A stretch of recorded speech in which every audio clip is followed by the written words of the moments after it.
por que somente os levitas recebiam o dízimo? Primeiro, quem eram os levitas? Esqueça a imagem de pastores. Estamos falando de uma tribo inteira do povo de Israel, os descendentes de Levi, o terceiro filho de Jacó. E por que eles foram escolhidos para receber o dízimo? Seria por um ato de piedade? Nem de longe. Lembra do episódio do bezerro de ouro? Em Êxodo 32, enquanto o resto de Israel delirava numa festa idólatra, Moisés desce do monte e lança o desafio. Quem está do lado do Senhor? Apenas a tribo de Levi se apresentou. A ordem de Moisés foi brutal e direta. Cada um pegue sua espada e mate seu irmão, seu amigo, seu vizinho.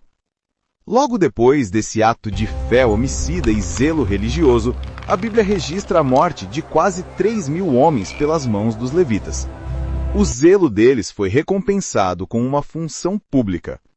A partir daí, Deus firma uma espécie de contrato social com eles, e a cláusula principal é no mínimo surpreendente. Em Números 18, a ordem divina é explícita. Os levitas estavam proibidos de ter herança de terra em Israel, enquanto as outras tribos receberam territórios para plantar e criar gado.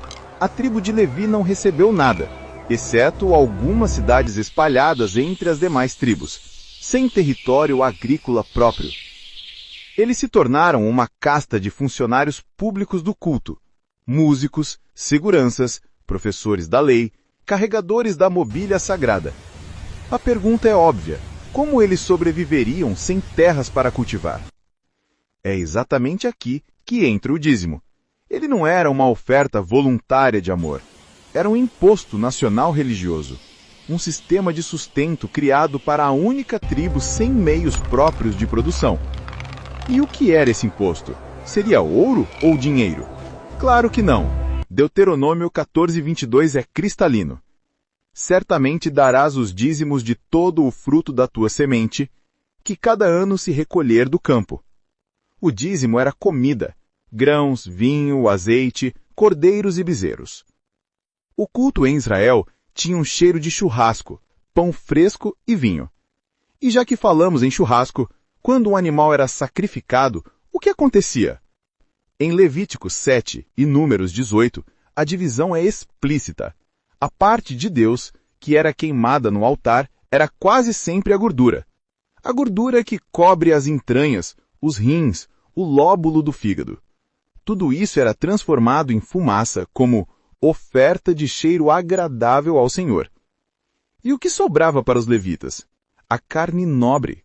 O peito do animal e a coxa eram porções sagradas, mas destinadas à mesa dos sacerdotes e suas famílias, a elite dentro da tribo de Levi. Era literalmente o pagamento em filé mignon pelo serviço prestado. Percebe a lógica terrena e funcional? O altar consumia simbolicamente a gordura em fumaça, e os sacerdotes comiam a proteína. O dízimo e as ofertas eram o supermercado e o açougue da tribo de Levi. E antes que alguém venha com a desculpa de que era o fruto da terra só porque não existia dinheiro, saiba que isso é uma mentira, mas esse desmonde fica para o nosso próximo vídeo. Então, quem recebia essa montanha de comida? O texto de Números 18:21 não deixa margem para interpretações.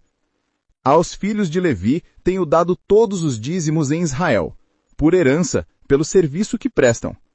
Traduzindo para o bom português, o dízimo era o salário dos levitas. O povo entregava o dízimo, comida, diretamente aos levitas. Mas a história não parava por aí.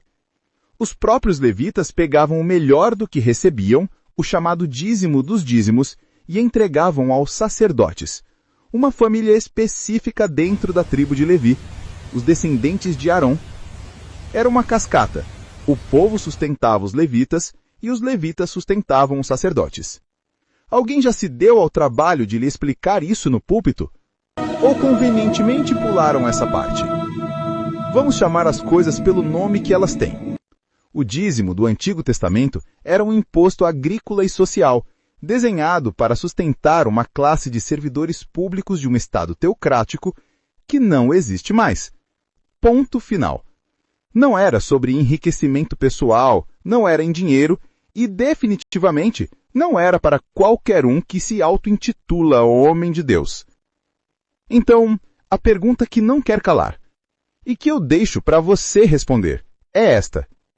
Se o sacerdócio levítico acabou, se o templo de Jerusalém foi destruído e com isso todo o sistema de sacrifícios e entrega de dízimos foi extinto, com que autoridade bíblica, ou melhor, com que cara de pau, alguém exige o seu dinheiro hoje?